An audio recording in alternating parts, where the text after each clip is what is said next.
ജാർഖണ്ഡിലെ Ranchi air ambulance അപകടത്തിൽപ്പെട്ട് 7 പേർ മരണപ്പെട്ട സംഭവത്തിൽ ഇപ്പോൾ എന്താണ് ഈ അപകട കാരണം എന്നതുൾപ്പെടെയുള്ള കാര്യങ്ങളിൽ അന്വേഷണം പുരോഗമിക്കുകയാണ്. രോഗിയുമായി ഡൽഹിയിലേക്ക് പോയ റെഡ് ബെഡ് എയർബേസിന്റെ വിമാനം ആണ് അപകടത്തിൽപ്പെട്ടത്. രോഗിയും ഡോക്ടറും പൈലറ്റുമാരും അടക്കം ആർക്കും തന്നെ രക്ഷപ്പെടാൻ ആയില്ല എന്നതാണ്.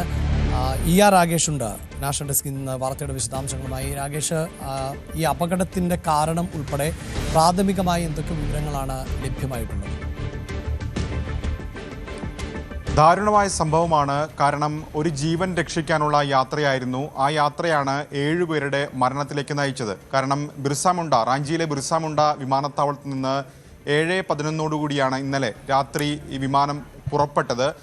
ഏതാണ്ട് 23 മിനിറ്റിന് ശേഷം റഡാറിൽ നിന്ന് ഈ വിമാനം അപ്രത്യക്ഷമാവുകയായിരുന്നു. ആദ്യം കൊൽക്കത്ത ATCയുമായി ഇതിന് ആശയവിനിമയം നടത്തിയിരുന്നു. മോശം കാലാവസ്ഥയാണ് എന്നൊരു അറിയിപ്പ് ആദ്യം നൽകിയിരുന്നു. പിന്നീട് റൂട്ട് മാറി സഞ്ചരിക്കട്ടെ എന്നൊരു ചോദ്യം അവിടെ നിന്ന് അത്തരം ആശയവിനിമയം ഉണ്ടായിട്ടുണ്ട്.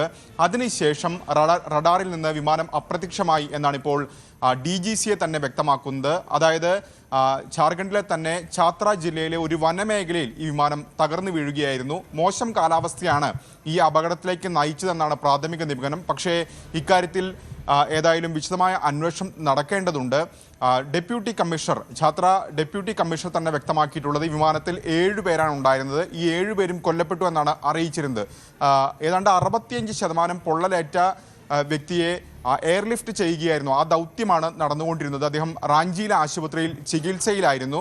കൂടെ 2 ഡോക്ടർമാരുണ്ടായിരുന്നു. ഈ രോഗിയുടെ 2 ബന്ധുക്കളുണ്ടായിരുന്നു, പൈലറ്റുമാർ. അങ്ങനെ 7 പേരാണ് വിമാനത്തിൽ ഉണ്ടായിരുന്നത്. ഏതായാലും ഈ യാത്ര പുറപ്പെട്ട് 23 മിനിറ്റ് കഴിയുമ്പോൾ ഇത് വിമാനം റഡാറിൽ നിന്ന് അപ്രത്യക്ഷമാവുകയും പിന്നീട് ഒരു വനമേഖലയിൽ തകർന്നു വീണു എന്നാണ് ഇപ്പോൾ ഔദ്യോഗികമായി തന്നെ സ്ഥിരീകരണം ലഭിച്ചിട്ടുള്ളത്. ഏതായാലും ദാരുണമായ അപകടമാണ് ഉണ്ടായിരിക്കുന്നതെന്ന കാര്യത്തിൽ സംശയമില്ല. മാത്രവുമല്ല, അടിക്കടിയായി ഇത്തരത്തിൽ അപകടങ്ങൾ രാജ്യത്ത് പതിവാകുന്നുമുണ്ട്. പ്രത്യേകിച്ച് ഏതാണ്ട് 1 മാസം തികഞ്ഞിട്ടില്ല ബാരാമതിയിൽ സമാനമായ രീതിയിൽ ഒരു അപകടം നടന്നിട്ട് അന്ന് അജിത് പവാർ, മഹാരാഷ്ട്ര ഉപമുഖ്യമന്ത്രി അജിത് പവാർ അടക്കം 5 പേർ കൊല്ലപ്പെട്ടിരുന്നു. സമാനമായ ഒരു ചാർട്ടേഡ് ഫ്ലൈറ്റ് ഇപ്പോൾ അപകടത്തിൽപ്പെട്ടിരിക്കുകയാണ്, അതും എയർ ആംബുലൻസ്. അപ്പോൾ ഇക്കാര്യത്തിൽ വിശദമായ അന്വേഷണം നടക്കേണ്ടതുണ്ട്.